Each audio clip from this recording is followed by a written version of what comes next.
Bhagat Singh movie release అవ్వక ముందు sensation record create చేసింది.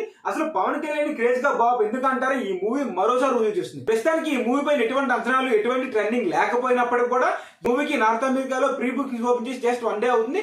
అప్పుడే ఈ మూవీ $80,000 కలెక్ట్ చేయడం జరిగింది. అంటే దాదాపుగా 64 లక్షల పైన అని చెప్పుకోవాలి. అయితే ఎటువంటి అంచనా లేకపోయినప్పటికీ ఇంత కలెక్ట్ చేసింది 1 డేలో ప్రీ బుకింగ్ అంటే అది ప్యూర్ గా పవన్ కళ్యాణ్ క్రేజ్ అనే చెప్పాలి. అయితే ఈ మూవీ 150 కోట్ల బడ్జెట్ పెట్టడం జరిగింది ఈ మూవీకి. అయితే నెట్ఫ్లిక్స్ సంస్థ ఓటీటీ హక్కుల కోసం 80 కోట్లు పెట్టి దీన్ని దక్కించుకోవడం జరిగింది. అంటే థియేటర్ల బిజినెస్ మరో 100 కోట్లు చేసింది ఈ మూవీ. అయితే ఓవరాల్ గా 200 కోట్లు రిలీజ్ కి ముందే ఈ మూవీ కలెక్ట్ చేయడం జరిగింది. అంటే నిర్మాతలకు ఆల్రెడీ 50 కోట్లు సేఫ్ జోన్ లో ఉన్నారని మనం చెప్పుకోవచ్చు. అయితే రిలీజ్ కి ముందు ఎన్ని రికార్డులు క్రియేట్ చేస్తే రిలీజ్ అయిన తర్వాత మరిన్ని రికార్డులు ఈ మూవీ క్రియేట్ చేసిందో మనం అంచనా కూడా ఉందని చెప్పుకోవాలి. అయితే ఓజీ మూవీకి నెట్ఫ్లిక్స్ సంస్థ ఓటీటీ హక్కుల కోసం 93 కోట్లు ఇచ్చింది.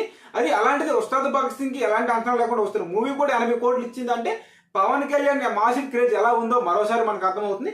అయితే ఈ మూవీ మరిన్ని రికార్డులు క్రియేట్ చేస్తుందో మరి ఎంత కలెక్ట్ చేసిందో మీరు అనుకో ఎక్స్పెక్ట్ చేసిన దానిపై కామెంట్ రూపంలో తెలియజేయండి. ఈ హిట్ టాక్ రావాలంటే దాదాపుగా 250 కోట్లు కలెక్ట్ చేయాలి. అయితే ఈ మూవీ అంత కలెక్ట్ చేసిందా లేదా అనే దాని గురించి మీ అభిప్రాయాన్ని కూడా తెలియజేయండి. అయితే ప్రస్తుతం ఉన్న సిచ్యువేషన్ ప్రకారంగా చూసుకుంటే ఈ మూవీకి 250 కోట్లు అనేది చాలా ఈజీగా వచ్చే ఛాన్స్ కనబడుతుంది. జస్ట్ యావరేజ్ టాక్ వచ్చినప్పటికీ పవన్ కళ్యాణ్ క్రేజ్ దృష్ట్యా వచ్చేసే ఛాన్స్ బాగా కనిపిస్తుంది. ఎందుకంటే ఓజీ మూవీకి ఫస్ట్ డేనే 156 కోట్లు కలెక్ట్ చేయడం జరిగింది. అలాంటిది ఈ మూవీ ఫస్ట్ డే 100 కోట్లు కలెక్ట్ చేసినా కానీ 250 కోట్లు ఈజీగా కలెక్ట్ చేస్తుంది. మన రిలీజ్ అయిన గ్లిమ్స్ కూడా ఈ మూవీ మీద మంచి హైప్ తీసుకొచ్చిందని చెప్పాలి. అయితే ఫస్ట్ సాంగ్ ఏదైతే రిలీజ్ అయిందో అది మంచి హిట్ అయినప్పుడు అది సెకండ్ సాంగ్ ఏదైతే రిలీజ్ అయిందో అది మూవీకి అంత కలిసి రాదని చెప్పుకోవచ్చు. మిక్స్డ్ టాక్ రావడం జరిగింది. అయితే మరో 3 సాంగ్స్ ఉన్నాయి. అవి ఎప్పుడు రిలీజ్ చేస్తారో చూడాలి. ఇంకా మూవీ 10 రోజులు మాత్రమే ఉంది రిలీజ్ కి. అయితే వీడియో పైన ఎవరైనా తప్పకుండా కామెంట్ సెక్షన్ లో తెలియజేయండి. ఈ వీడియోస్ ఇప్పుడే లైక్ చేయండి. ఇలాంటి అప్డేట్స్ కోసం జీకే ఇంట్రెస్ట్ సబ్స్క్రైబ్ చేసుకోండి.